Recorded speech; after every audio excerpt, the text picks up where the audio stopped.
Bab 41, Rencana Senior. Fuzi dan Senior Yung bergegas pergi meninggalkan perguruan walau Senior Yung sendiri sangat enggan untuk membawa Fuzi pergi menjalankan misi pertamanya. Selain tempat yang akan mereka tuju sangat berbahaya, perjalanannya pun tidak mudah. Sebagai senior sekaligus pembimbing, Senior Yung tidak yakin dirinya bisa melakukan tugasnya. Melihat seniornya yang hanya terdiam sepanjang perjalanan, Fuzi merasa ada yang aneh. Sejak pertama mereka bertemu baru kali ini Fuzi melihat wajah seniornya yang terlihat sangat tegang. "Sebenarnya apa yang salah dari goa yang akan kita datangi?" tanya Fuzi. Sebenarnya bukan masalah yang ada di goanya, tapi penjaga yang harus kita hadapi itu sendiri. Dan bukan hanya itu, perjalanan menuju ke sana tidak mudah. Kita akan melewati Gunung Tengkorak, tempat tinggal para bandit tingkat tinggi untuk pulang dan perginya, sahut Senior Yung sambil menarik nafas panjang. "Belum lagi pasti ada halangan yang sudah menunggu kita di depan sana," sambung Senior Yung. "Memangnya halangan seperti apa yang akan kita hadapi? Dan seberapa kuat para bandit yang tinggal di Gunung Tengkorak itu?" tanya Fuzi lagi. "Kalau halangan yang akan kita hadapi aku sendiri tidak mengetahuinya. Tapi kalau para bandit yang aku tahu mereka semua sangat kuat. Dulu aku sama sekali bukan tandingan mereka, tidak tahu sekarang apa mereka bertambah kuat atau semakin lemah," ucap Senior Yung.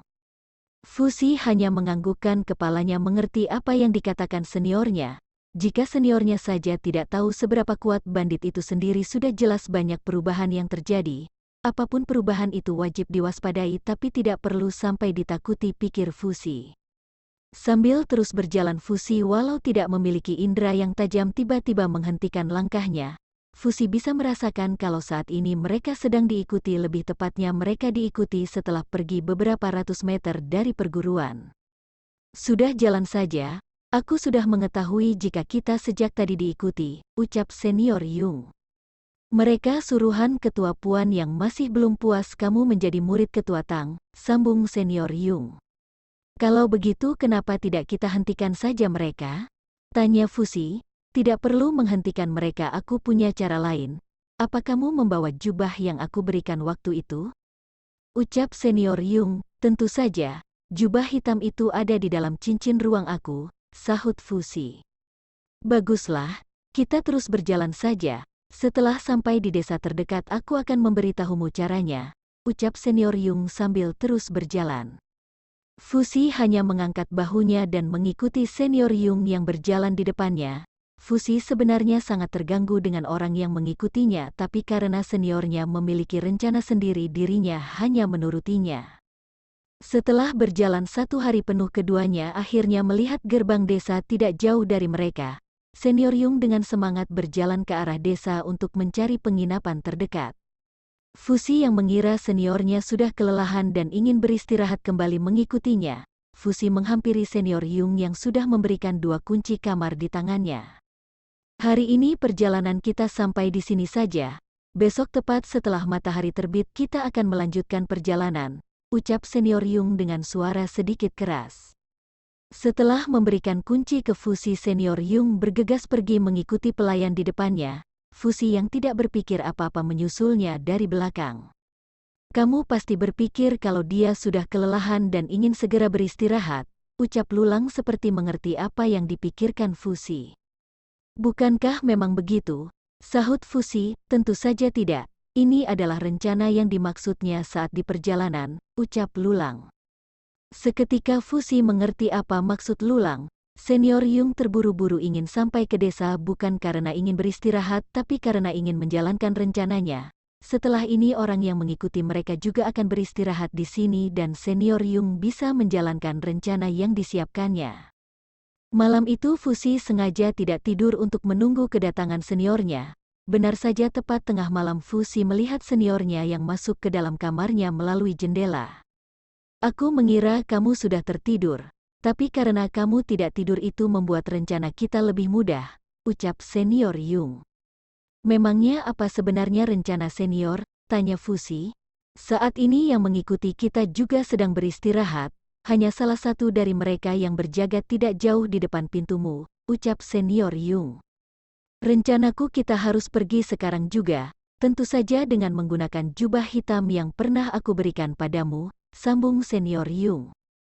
Ah, aku mengerti itu agar mereka tidak bisa melihat wajah kita, tapi bagaimana dengan senior? Tanya Fusi, tentu saja aku juga memilikinya satu lagi. Aku malah tidak menyangka akan menggunakannya bersamaan denganmu, ucap Senior Yung. Fusi langsung mengeluarkan jubah yang diberikan Senior Yung sebelumnya. Senior Yung yang juga mengeluarkan jubah yang sama sepertinya bergegas memakainya. Setelah sama-sama sudah memakainya, Senior Yung pergi meninggalkan Fusi. Senior Yung bergegas kembali setelah memeriksa kamar sebelah yang masih kosong. Sesampainya kembali di kamar Fusi, Senior Yung langsung membawa Fusi menghilang. Keduanya berpindah ke kamar sebelah dan keluar begitu saja dengan santai. Seseorang yang mengawasi kamar Fusi sama sekali tidak mengetahui kalau dua orang yang dilihatnya adalah orang yang harusnya diawasinya. Pagi harinya beberapa orang yang mengawasi kamar Fusi merasa sangat heran karena tidak kunjung keluar. Padahal sebelumnya mereka mendengar kalau Fusi dan seniornya akan pergi setelah matahari terbit. Karena merasa penasaran, salah satu orang yang mengawasi kamar Fusi bergegas turun ke bawah. Orang itu ingin bertanya pada penjaga penginapan apa Fusi Clan seniornya sudah mengembalikan kunci kamarnya. Maksud kalian dua orang itu, mereka sudah pergi tadi malam, ucap penjaga penginapan. Apa, orang suruhan ketua Puan terkejut mendengar ucapan penjaga penginapan. Ternyata mereka sudah kena tipu dan sekarang sudah kehilangan jejak Fusi dan seniornya. Di tempat lain, Fusi dan Senior Yung yang berjalan tanpa henti selama beberapa jam sudah hampir sampai di Gunung Tengkorak. Senior Yung meminta Fusi untuk berhenti beristirahat karena setelah ini perjalanan mereka tidak akan mudah. Sebagai pembimbing, Senior Yung tidak bisa berdiam diri dan ikut beristirahat. Tepat setelah Fusi tertidur, Senior Yung bergegas pergi untuk memeriksa bagaimana keadaannya di sekitar Gunung Tengkorak. Saat memperhatikan sekeliling Gunung Tengkorak, Senior Yung melihat sesuatu yang mengerikan. Senior Yung hanya bisa terdiam di tempatnya melihat para bandit yang membunuh membabi buta saudagar kaya yang ingin melewati Gunung Tengkorak. Aku beruntung atau rugi karena tidak melewatinya sekarang, ucap Senior Yung. Tentu saja rugi, karena seharusnya kita juga membantu mereka, sahut Fusi mengejutkan seniornya. Bab 42, Para Bandit. Senior Yung merasa sangat terkejut melihat Fusi yang sudah berada di sampingnya, padahal Senior Yung sangat yakin jika tadi Fusi benar-benar sudah tertidur. Bagaimana kamu bisa tahu aku ada di sini? Tanya Senior Yung merasa kebingungan. Sepertinya Senior lupa jika aku memiliki jurus bayangan. Aku hanya berpura-pura tertidur dan sebelum itu aku sudah meminta bayanganku menjauh untuk berjaga-jaga, ucap Fusi. Ha, sebenarnya aku tidak ingin membawamu bukan tanpa sebab. Aku hanya ingin lebih dulu memastikan bagaimana keadaan sebelum kita melewati Gunung Tengkorak. Seperti yang sudah kamu lihat saat ini, bahkan saudagar kaya yang menyewa para asasin saja mati mengenaskan, sahut Senior Yung. Aku tahu apa yang senior pikirkan. Tapi ini adalah misi pertamaku, aku harus ikut andil dalam melakukan apapun dan bukan hanya mengandalkan senior saja, ucap Fusi. Senior Yung terdiam sejenak lalu menarik nafas panjang. Yang dikatakan Fusi memang benar, seharusnya dari awal dirinya juga memikirkan itu. Baiklah, aku yang salah. Kalau begitu mari kita sama-sama memperhatikan dari sini, ucap Senior Yung. Keduanya kembali dengan serius memperhatikan apa yang ada di depan mereka. Fusi yang melihat betapa kejamnya para bandit membunuh para saudagar kaya hanya terdiam sambil mengepalkan tangannya. Fusi merasa sangat kasihan pada mereka karena mereka pasti memiliki keluarga yang sedang menunggu kepulangan mereka. Seandainya kita pergi sejak tadi, kita pasti akan sampai bersamaan dengan mereka, ucap Fusi. Benar, sahut Lulang. Tapi yang dipikirkan seniormu juga tidak salah. Dia begitu karena masih memikirkanmu, baginya nyawamu dan nyawanya jauh lebih berarti, sambung Lulang. Tetap saja aku merasa kasihan, ucap Fusi. Senior Yung yang memperhatikan dengan sangat serius melihat salah satu bandit menghampiri ketua mereka. Bandit itu berbisik sesuatu disambut anggukan kepala ketua pemimpinnya. Sepertinya tempat kita beristirahat sudah diketahui mereka, ucap Senior Yung. Lalu sekarang bagaimana? Tanya Fusi. Ada kemungkinan saat ini mereka sedang berpencar untuk mencari kita. Jika hanya berdiam di sini cepat atau lambat kita pasti akan ketahuan, ucap Senior Yung. Ikuti aku dan jangan pergi jauh dariku, sambung Senior Yung. Fusi hanya menganggukkan kepala dan berjalan mengikuti seniornya. Fusi yakin yang ingin dilakukan seniornya pasti untuk kebaikannya. Keduanya bergerak berlawanan arah dari para bandit.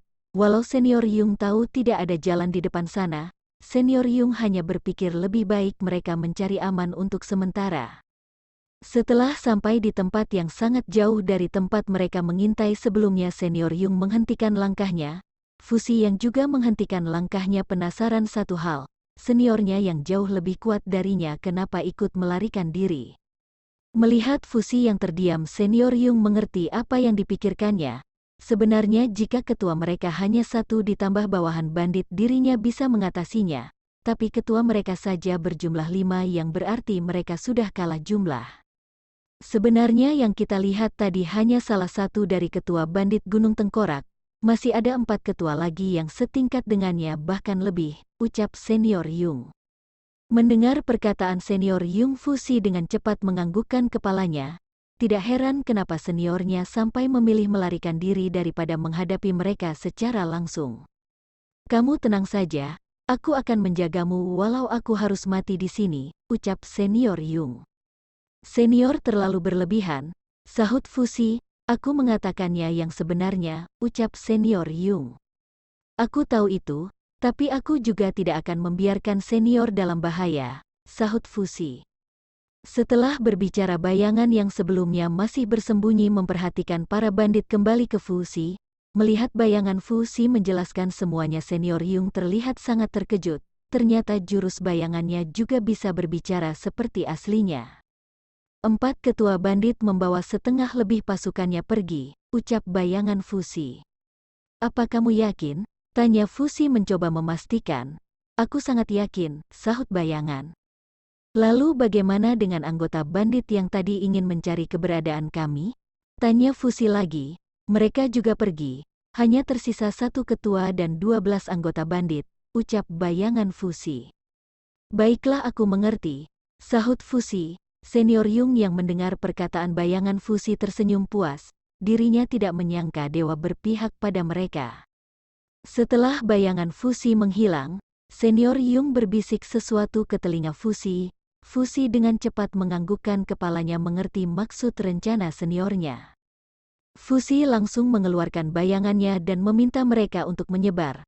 Para bayangannya hanya untuk mengalihkan para bandit sedangkan mereka akan menyerang di akhir. Bayangan Fusi yang sudah mengerti tugas masing-masing langsung bergerak pergi.